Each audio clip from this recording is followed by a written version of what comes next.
Welcome to the CCFR Radio Podcast, your source for news, updates, and stories from the CCFR.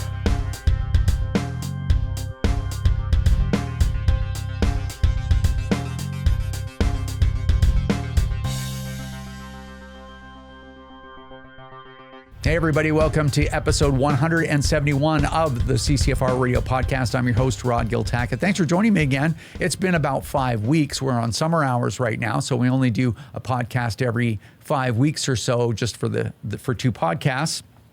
And as a result, we've got a ton of stuff to cover with you. Among the topics are the Liberals' desperation to roll some type of buyback out, at least a pilot project. So they're trying a pilot where they're now asking retired RCMP to come back to work to run this crazy buyback scheme of theirs. We'll talk a little bit about what's going on with that. Also, the grizzly bear hunt apparently is back on in Alberta. Populations have exploded, and now we're having some rather negative interactions with humans. So we're going to talk a little bit about that. And as well, public safety is an absolute disaster in Canada right now. I don't know if you've seen it, but if you're watching the legacy media, you can't avoid it.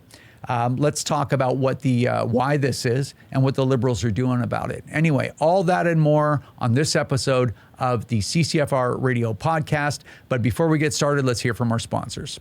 CTOMS has been a provider of trauma care training to military and police in Canada for nearly 2 decades. Now this emergency medical training is being made available to a wider audience through CTOMS online courses. Go to ctomsacademy.com and use promo code CCFR30 to get 30% off. That's ctomsacademy.com. And thank you so much to our great friends over at Vortex Canada. They continue to support the CCFR podcast and the CCFR. Can't say enough about them. Check out all their great products at vortexcanada.net. That's vortexcanada.net. Vortex, the force of optics. Need a new boomstick? Bullseye North is Canada's shooting superstore and a proud supporter of the CCFR.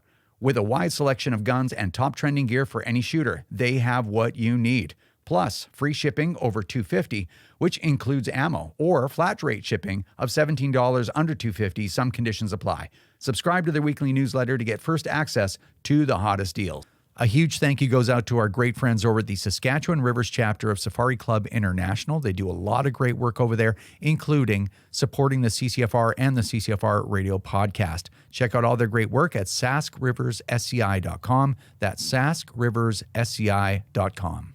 All right, we are back. So I've got a couple of housekeeping items to share with you, and then we'll move on to Tracy. Now, Tracy's going to be with us probably for the duration. I don't have too much to say or to tell you right now, other than Tracy's going to be on with us for the duration because it's been 5 weeks since we put out a podcast. And as you know, we're on our summer schedule, so we have 2-month or 5-week breaks throughout the summer through the podcast, and then we're back on every 2 weeks, all the way around the year to the first week of July. So why is Tracy on for the duration? Because there's so much to talk about that we actually left out about 40% of the list of stuff that we had over the last 5 weeks. And that's amazing to me. Parliament isn't even sitting. Most people are gone. Everything slows down during the summer in Canada because the season's not that long in most of the country, certainly.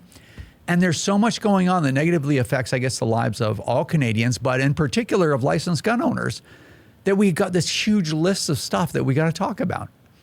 That's amazing to me. That's how malevolent this government, and it's not just the Liberals, right? Remember, they are 100% supported by the NDP, the Bloc Québécois, and the two crazy Greens. It's all four of those parties, right? The Liberals and the other three that are working in concert, pretending to oppose each other here and there to create the semblance that there's a bunch of seats at the table, but there really isn't. These people, if they didn't support them, we would be in election mode right now, but they don't.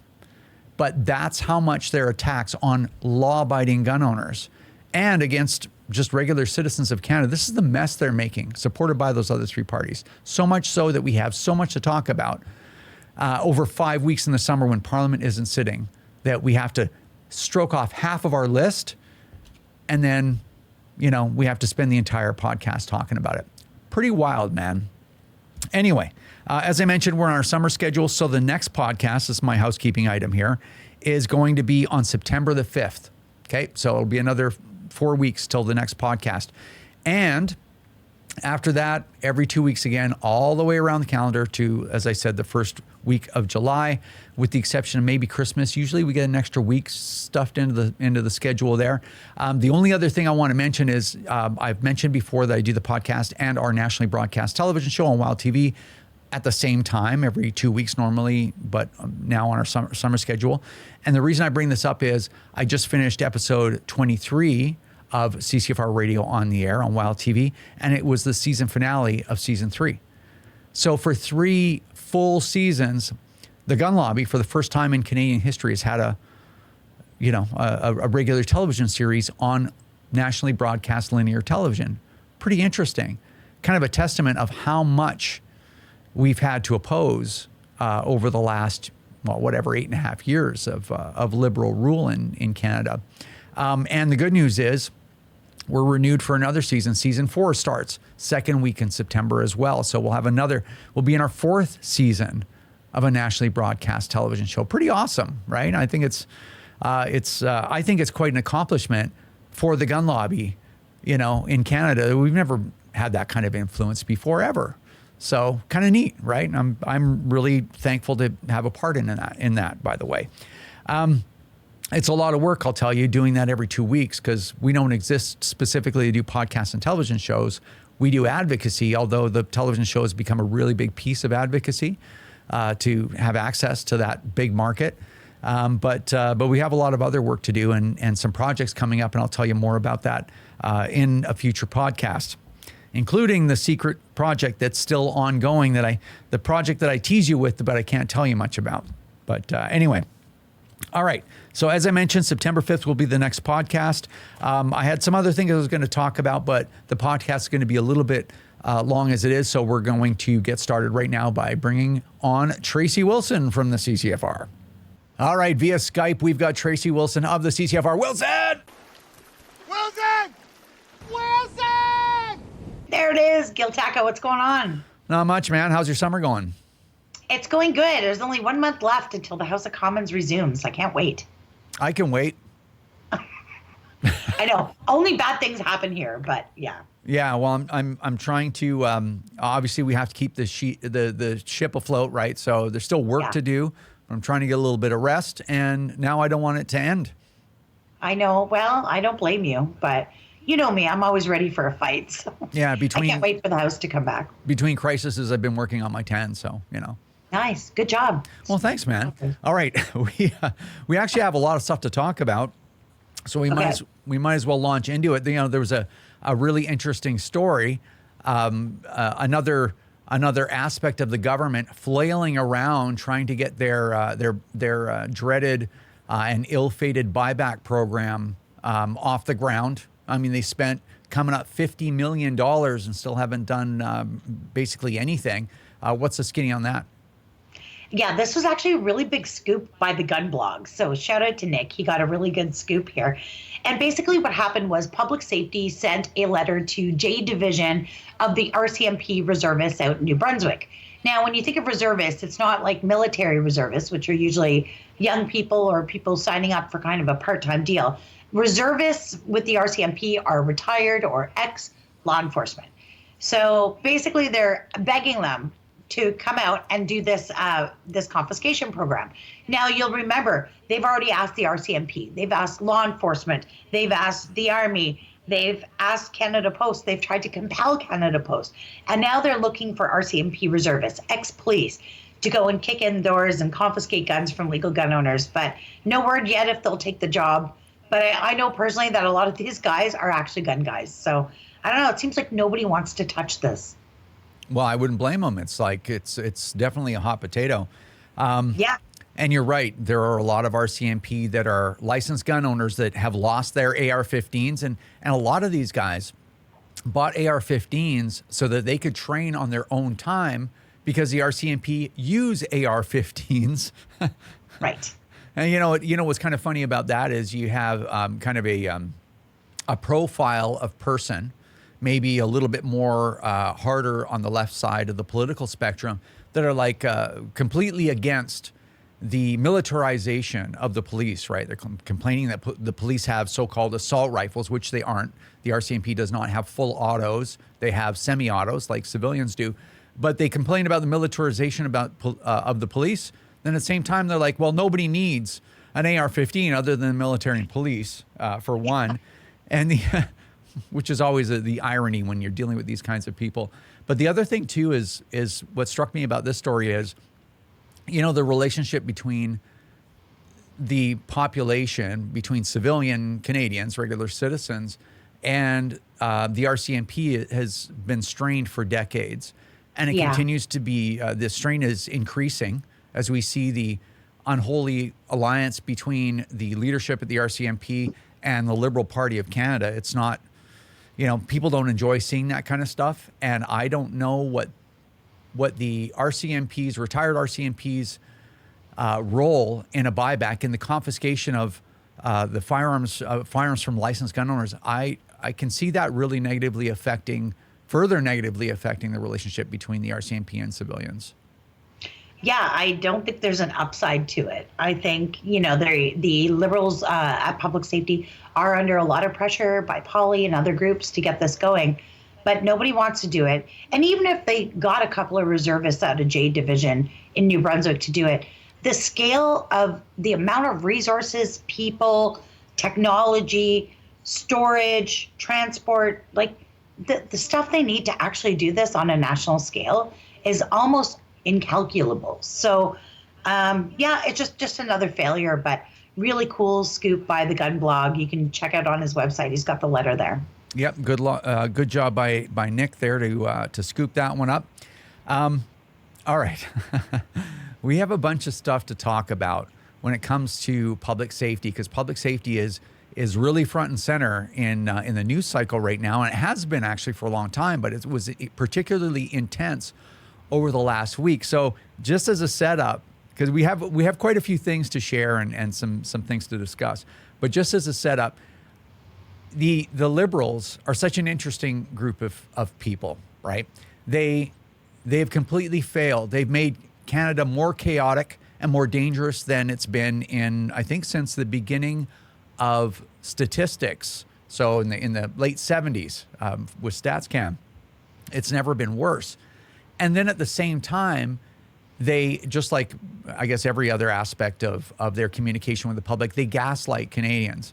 Oh, yeah. And they're bragging. They're out there bragging right now about what a great job they're doing in keeping Canadians safe. And I just wanted to preface our conversation with an old clip. I think we rolled this one out, I don't know, whatever, right, 15 episodes ago. But it's such a great example, and it's Jennifer O'Connell talking about the Conservatives' failures of public safety and then laughing about how the Conservatives are blaming the Liberals for this crime wave. Anyway, you may remember it, so check this out. To my honorable colleague, I don't know if he was here earlier, but the opposition House Leader, she came in her speech and read out statistics of gun violence. And in fact, she tried to blame Liberals for an increase in violence. However, it's actually under the very legislation that Conservatives enacted with mandatory minimums that saw an increase in crime rates. So could the member speak about... Order. Let's get the question. I don't know. I wear it with a badge of honor. I don't know who upsets the opposition more, myself or the member for Kingston and the Islands.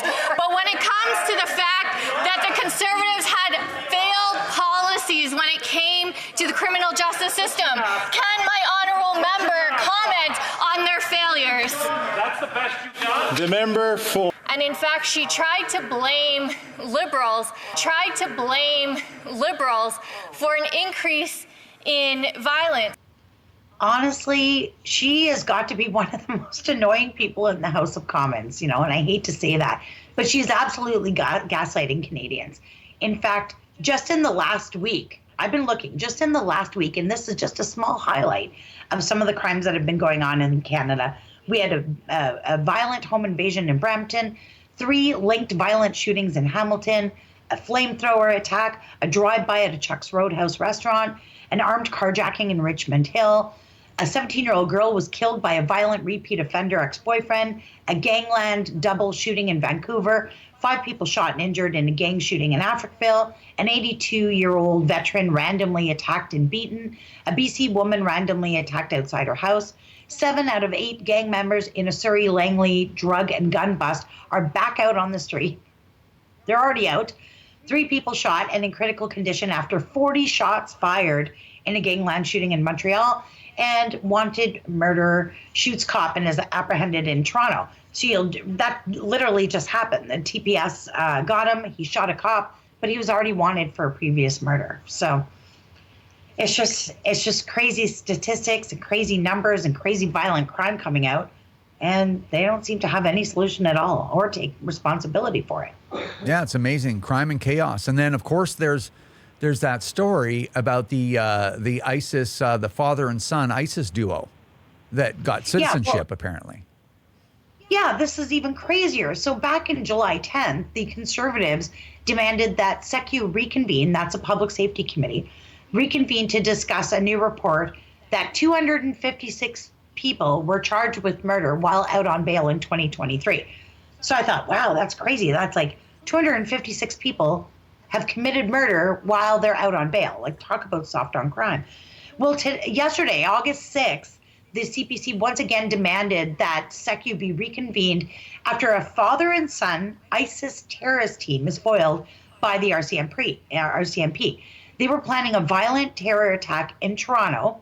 Now, the father appeared in 2015 ISIS video just prior to successfully immigrating to Canada and getting a full citizenship. In this video, he used a machete to hack off the hands and feet of a man tied to a crucifix out in the desert. Security experts everywhere have been saying that this process has absolutely failed. And where's the public safety minister? I went to look on Dominic LeBlanc's Twitter feed to see where he's at. He's on the barbecue circuit, completely oblivious to the chaos and crime that's happening in Canada. Yeah, well, that's how these guys roll, I guess. And, I think we opened this whole segment on public safety with Jennifer O'Connell, gaslighting Canadians, gaslighting the House of Commons, all the rest of that stuff. And then even if you look at like Marco Mendicino's tweets, you look at Marcy Ian's tweets, you look at Dominic LeBlanc's tweets, they're all bragging about their record on public safety. Oh, yeah. And, an interesting thing, I'm reminded of that story that came out, that bust that the Toronto Police Service, I think it was Toronto Police Service, I'm 98% sure it was them, but they did this, they did some kind of sting operation. They seized 71 firearms and 69 of them, I guess it was all of them but 2, were traced back to the United States. And, it's funny, like, we don't control, like the gun lobby does not control the Toronto Police Service, but they went out of their way to say, basically all of these guns came from the United States. Yeah. And what is the Liberal government doing to, as far as how are they justifying bragging about their record on safety? We're taking guns away from licensed gun owners and we're ready to spend $5 billion doing it.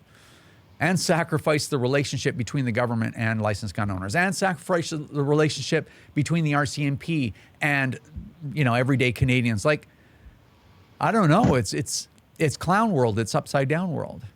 Yeah. Well, I keep saying one of these days I'm going to get a big red nose and pop it on when we're talking about this stuff. But it literally gets worse as we go. So I don't know. I think an election couldn't happen soon enough. I think we need it if we want to make it.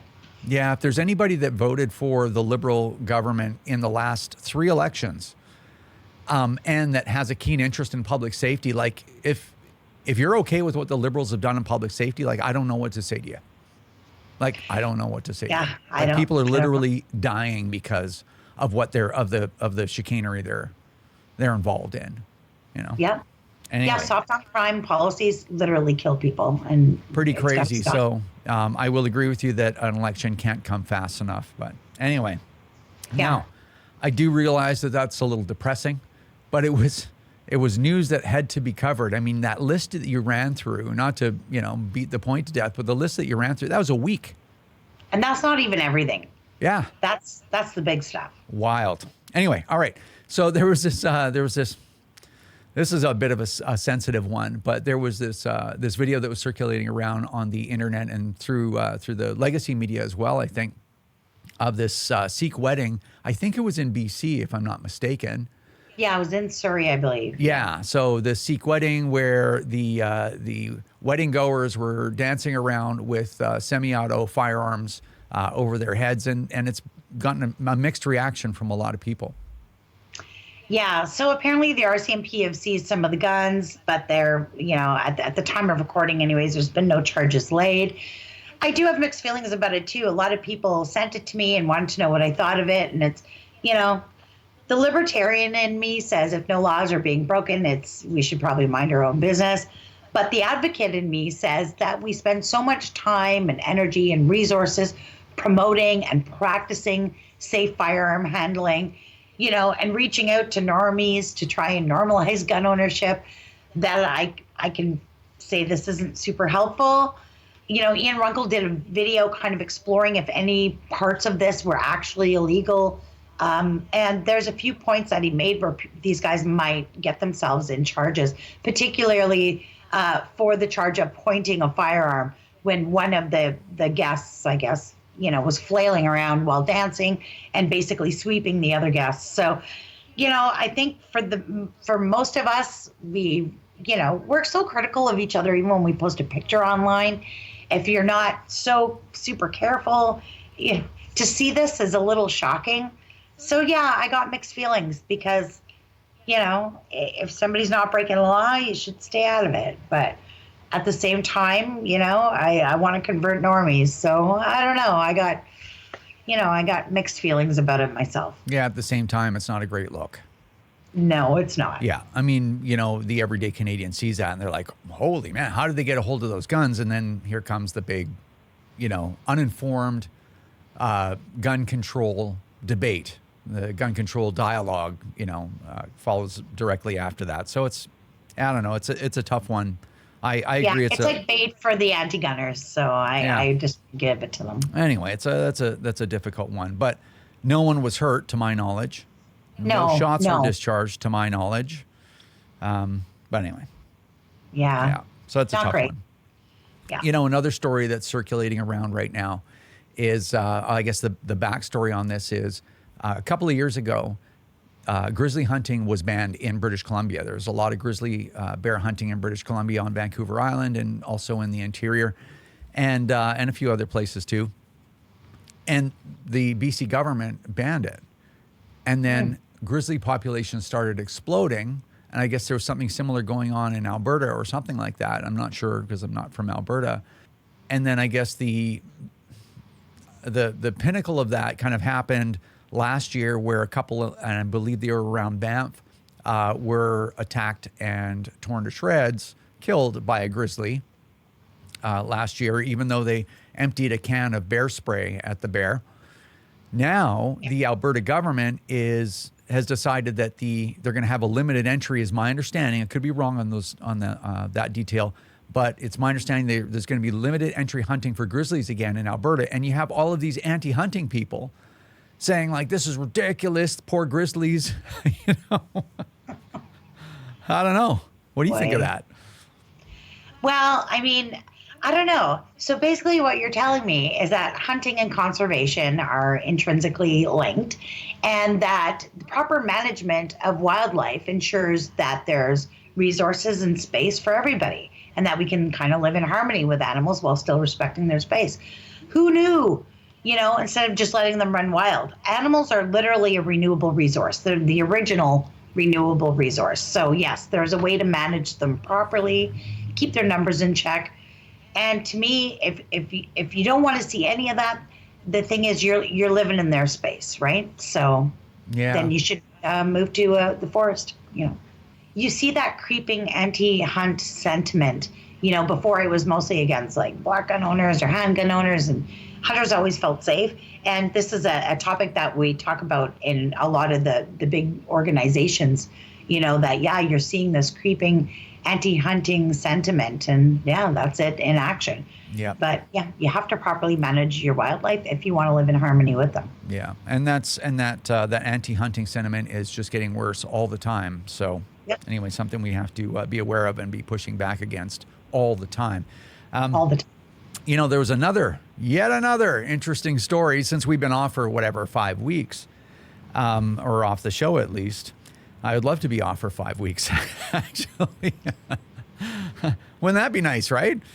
I don't even know, like 5 days. Yeah. I don't know. Yeah, 5 uninterrupted days would be cool. But the province of Alberta is launching the Alberta Bill of Rights, and then there's been some chatter that it was going to include rights directly referred to as firearm rights, and then that there isn't, or there's waffling or whatever. It's not readily apparent what the details are. But we've been getting some correspondence from people talking about what that whole thing was. So you looked into it a little bit, and you might have a little bit to share. Yeah, I had some conversations with some people who are involved with it, with the policy making and ministers. And basically, Alberta, the UCP looks at it as it is their responsibility as a government to craft legislation that protects the rights of their citizens. I know, it sounds crazy, right? I don't know. It's a foreign thought these days in Canada.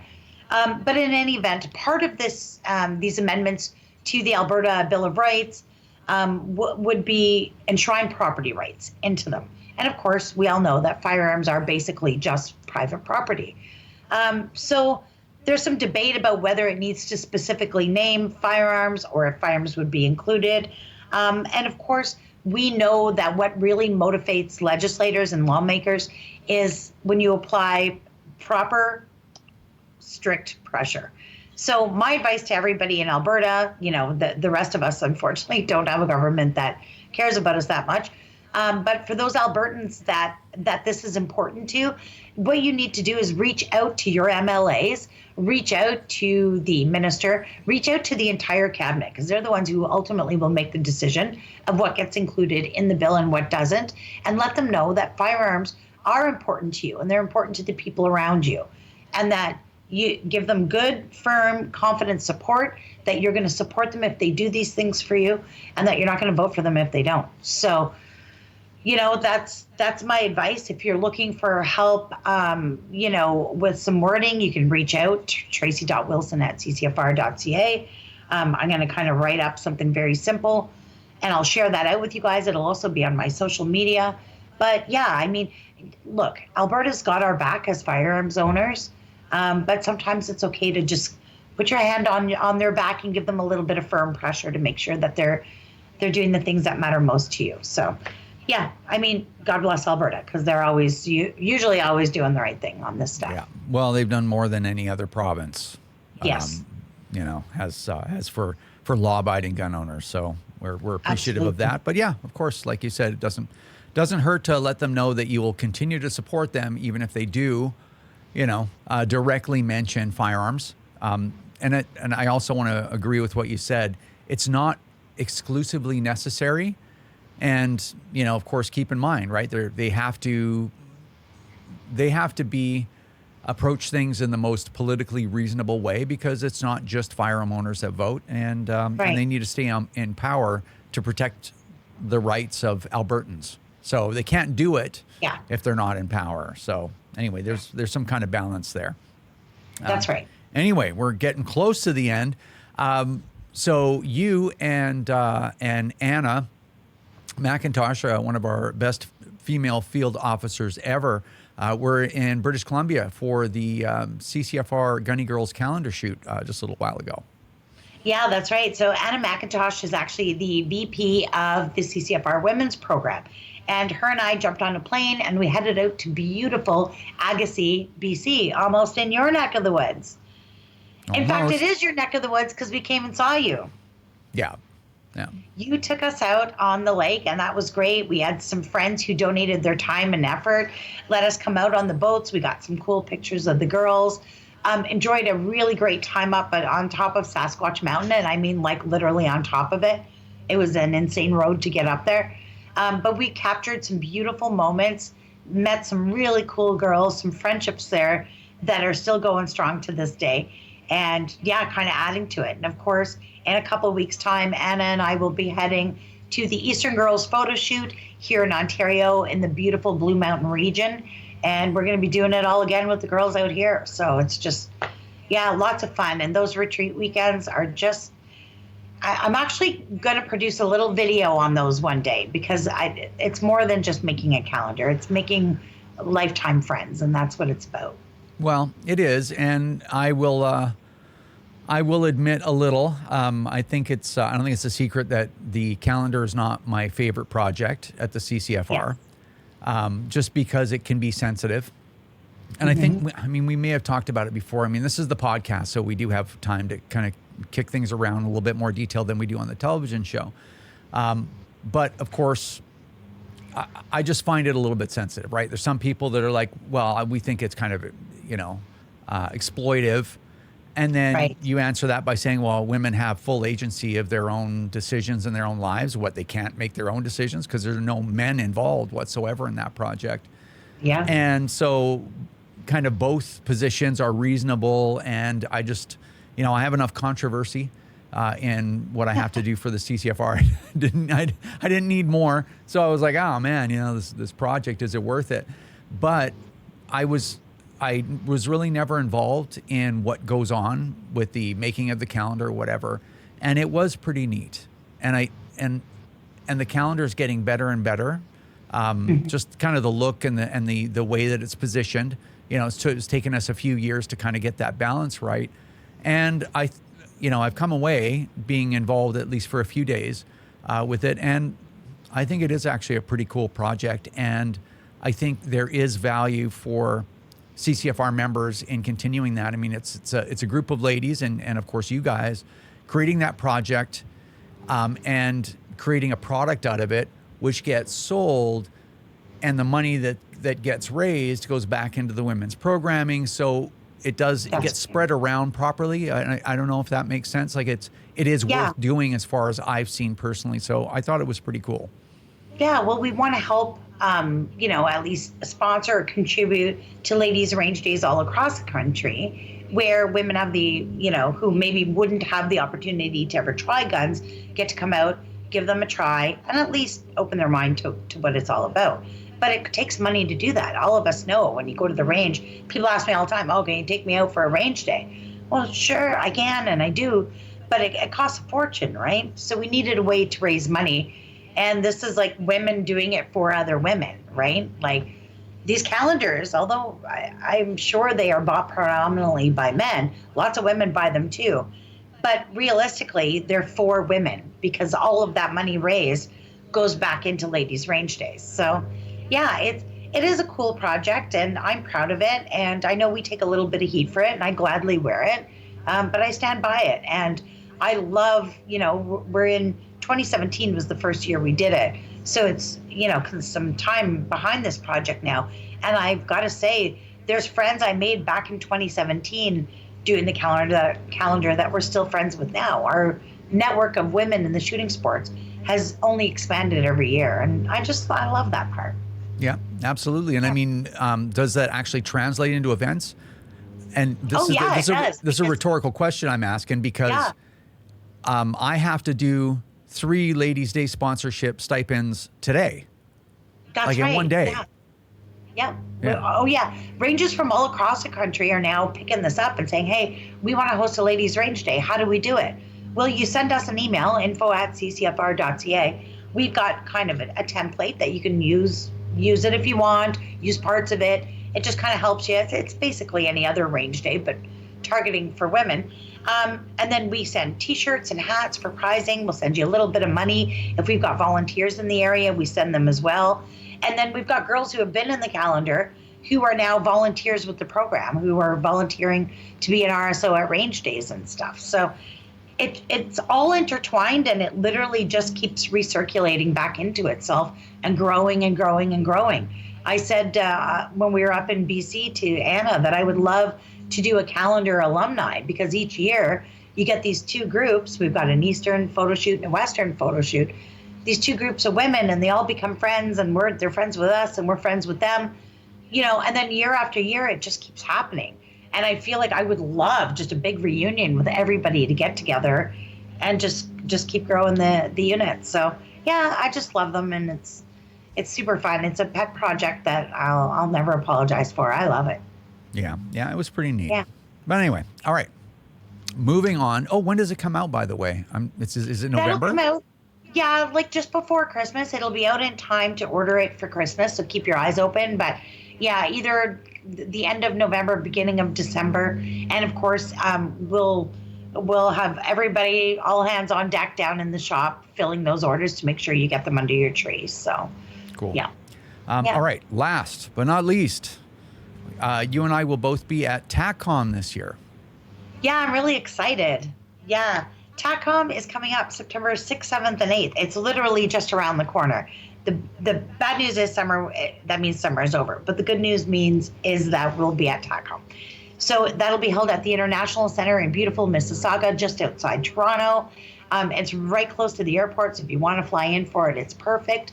The CCFR will have our regular booth there. We've got a little bit bigger booth this year. Tons of volunteers, tons of swag for sale. We'll have raffles, memberships, all kinds of fun stuff going on. But we also have our Quebec team coming in, so a huge thank you to them. They're going to set up their laser range. It'll be free for everyone to try. I'm sure we'll have competitions going all day. It's all in good fun, so come on down and try it. And then, of course, the CCFR is proud to sponsor the main stage once again this year. So watch the TACCOM Canada website. There should be a list of speakers coming out. I've got a couple of my own things going on that stage, and so do you. And yeah, it'll just be a wonderful time. So it's a great opportunity to get the whole community together, check out some cool guns and gear, and just hang out with all the cool people. Yeah, that's awesome. And you might think with all this gun control whether it's worth it to go to TACCOM. It absolutely is, and I think this will be kind of a historic one. I think the first TACCOM, if you remember, well, not the actual real first one, because it was kind of a pilot one that was at Firearms Outlet Canada, Right. where their range is way back in the day. But it was the first real one at the International Center. Was awesome. It was it was just chaos. There was so many people there, and it was so much good stuff. Although we were used to what we could buy on the market back then. And it was like, oh, it's going to be great to do every year. And then right away, the gun bans started, right? And consecutively. So we lost, the May 1st, 2020 gun ban, firearms for the next year. Then we lost handguns the following year after that. And, so it's been, the hits have kept coming. But this. Well, we had COVID in there. So stuff was all locked down, shut down. Yeah. There wasn't shows. So it's been a total struggle. But hey, man. Just keep going. But I think this is going to be the last year that you're going to see without a bunch of our guns back. This is the optimistic vision that I have, because I actually do kind of believe it. I think we're going to get all our stuff back. It may take some time, but there could be some stopgap measures coming once there's an election. But this one is going to be interesting, and it's also probably well worth it just to kind of reconnect with your community.